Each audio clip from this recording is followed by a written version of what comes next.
Boa noite, pessoal. Tudo bom? Meu nome é Gabriel, eu sou integrante do grupo e estou aqui para apresentar o trabalho sobre a ruína do apostador no projeto 2 da disciplina de estatística do professor Anibal.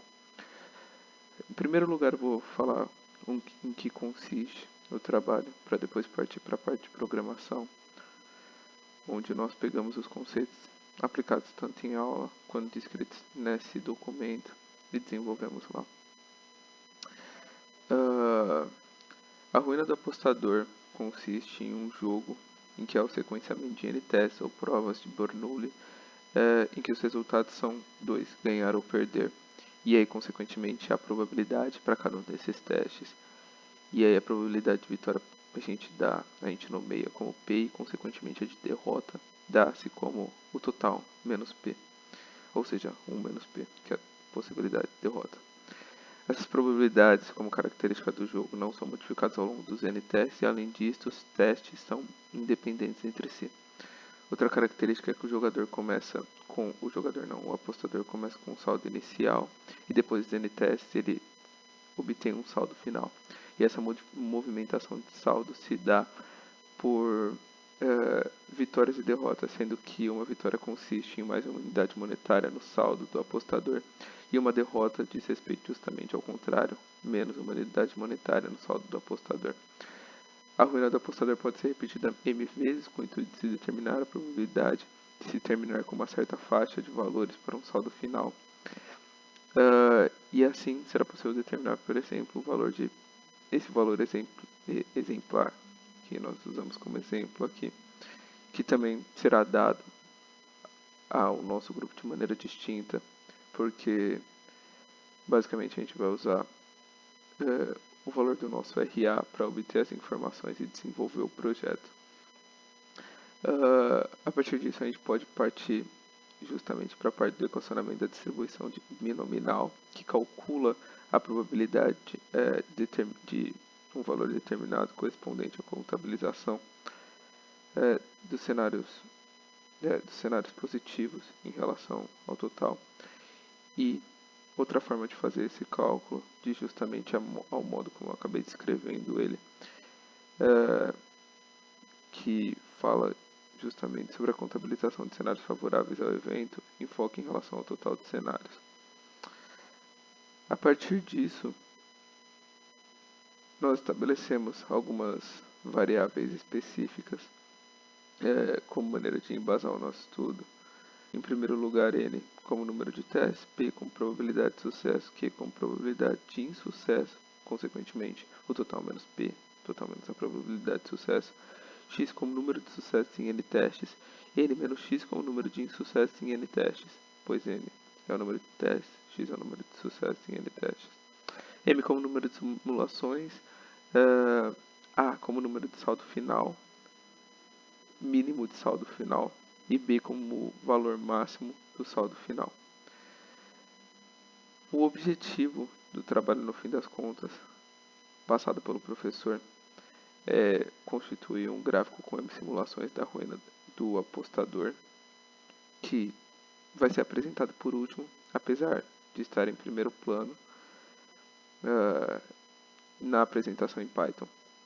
O cálculo da probabilidade baseado na distribuição binominal aproximada pela normal. Em terceiro lugar, o cálculo da probabilidade do saldo final se encaixar entre o valor mínimo do saldo final e o valor máximo do saldo final, através da contagem de casos favoráveis divididos pelo total de cenários, que é o segundo método, igualmente funcional. Então, vamos partir para a parte Python. Em primeiro lugar, nós importamos algumas bibliotecas específicas, como a math, para tratar com a questão numérica, from SciPyStats, que é a biblioteca de estatística, a gente puxou a função normal, random, para poder randomizar os valores, principalmente nessa parte, e a matplotlib, .pyplot, para poder fazer a parte gráfica do trabalho. E puxamos uma codificação trazida pelo professor para poder obter os valores que procurávamos a partir do nosso RA, como número de simulações, número de testes. Eu vou mostrar aqui para poder mostrar quais são os valores também. O número de simulações como 4165 número de teste como 94, probabilidade de sucesso, como esse número que não é nada pequeno. Probabilidade, apesar de ser pequeno, probabilidade de insucessos, que é 0,17, e vai para frente. Saldo final mínimo como 20, saldo final máximo como 48.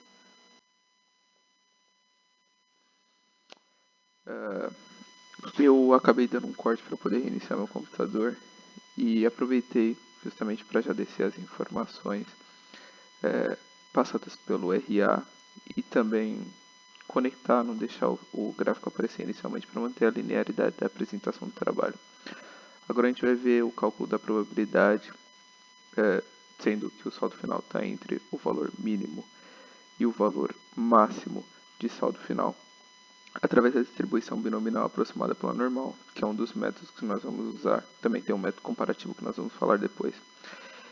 E aí, primeiramente, nós puxamos as informações trazidas pelo RA, que dizem respeito a essa camada bem aqui de informações, sendo o número de testes, probabilidade de sucesso, a probabilidade de fracasso, o saldo mínimo e o saldo máximo, também trazidos pela randomização tratada pelo professor. Depois disso, nós pegamos as possibilidades, os números positivos em detrimento ao total de números, e também colocamos uma margem de superação em cada um deles, dependendo do saldo em questão, sendo que para o saldo mínimo, esse número ganha uma margem de menos 0,5, para o saldo máximo ele ganha um implemento de 0,5. Em seguida, a gente estabeleceu os parâmetros da normal, que primeiramente é o sigma, que é o desvio padrão, e depois a média, que é o mi. E logo depois fizemos o cálculo da distribuição normal acumulativa, que se dá pelo CDF. A gente usou justamente o CDF para fazer essa conta, baseados no x1 e no x2 para fazer o cálculo de cada uma das probabilidades. E por fim, a subtração entre as duas, entre cada um dos extremos, encontrando, por fim, por meio, inicialmente, dos parâmetros da normal e, consequentemente, através da distribuição binominal aproximada pela normal,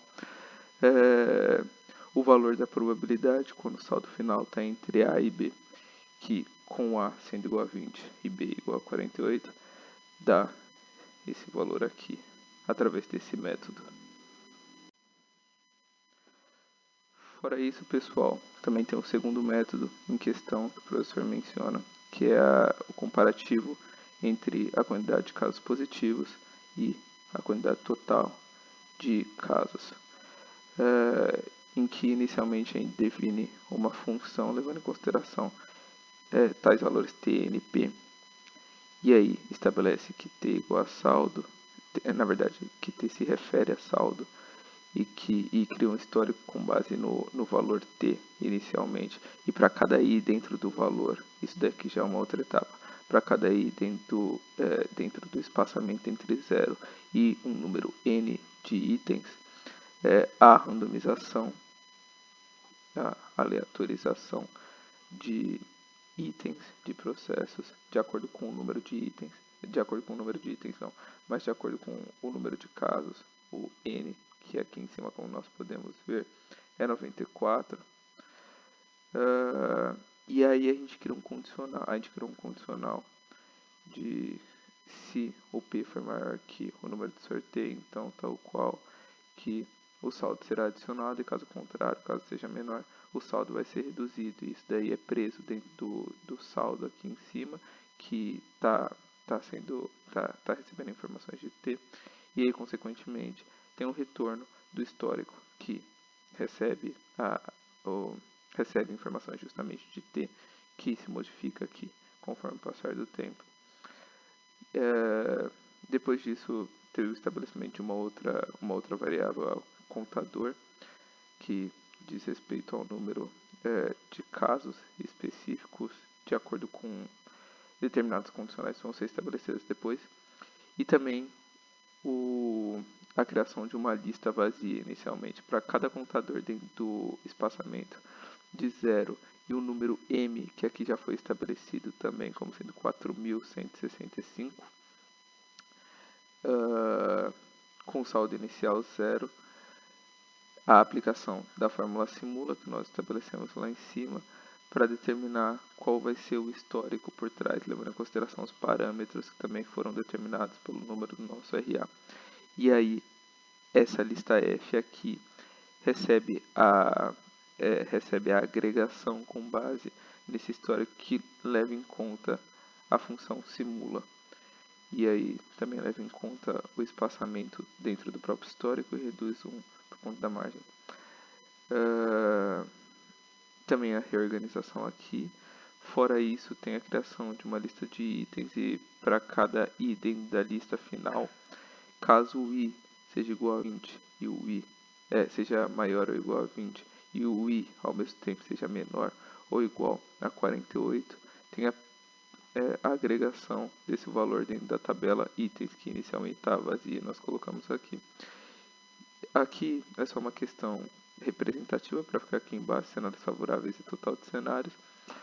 E aí a probabilidade final, com base na metodologia comparativa que nós tínhamos falado, que é a segunda metodologia para cálculo dessa probabilidade, leva em conta o espaçamento da tabela itens, porque essa tabela itens tem um condicional para trazer só os valores positivos, como a gente já viu aqui, pelo total de casos, e aí, consequentemente, probabilidade P de saldo final estar entre A e B, podendo ser igual a A ou a B.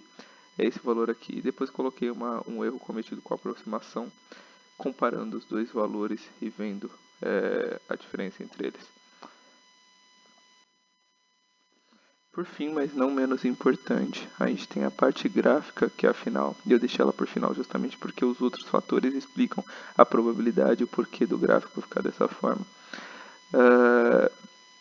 Inicialmente, para montar o gráfico, a gente estabeleceu uma outra variável, contador 1, sendo ela igual a 0, e para cada i dentro do espaçamento, dentro do range de 0 e 4.165, que é o número de casos total, que é o número de jogadas, assim pode-se dizer. A gente usa a fórmula simula, levando em consideração os parâmetros determinados pelo nosso RA.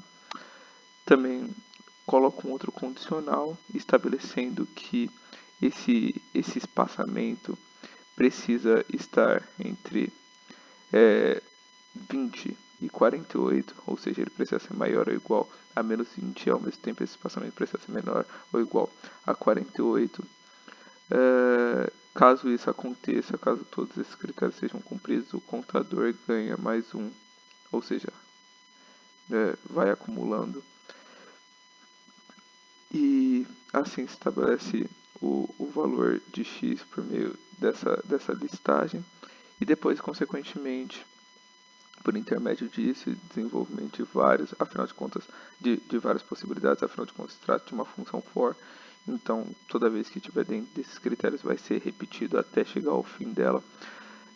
Criou-se esse gráfico com M simulações com critério de 20 menor ou igual a x, que é menor ou igual a 48, que diz respeito aos valores que nós pegamos com base no nosso RA. E aí esse gráfico se baseia, eu fiz uma interação aqui embaixo justamente para mostrar as diferentes possibilidades, deixar um pouco mais explicativo. Esse gráfico se baseia em várias possibilidades diferentes delas, que mostram, de certa forma, um cone de possibilidades e está subindo, ao invés de estar como estava a exemplificação do professor na sala de aula, devido ao fato de que o nosso RA apresentou uma possibilidade de sucesso de 0,83, tanto que antes disso ele tinha apresentado uma outra numeração, acho que por conta da randomização e pelo fato de que eu tinha tentado usar um Jupyter Notebook, não faço a menor ideia. E ele ficou bem reto, mas depois disso, na segunda tentativa ele ficou assim, e eu acho que isso explica. Enfim, esse foi o nosso trabalho. Muito obrigado pelo tempo, pela disposição. Boa noite.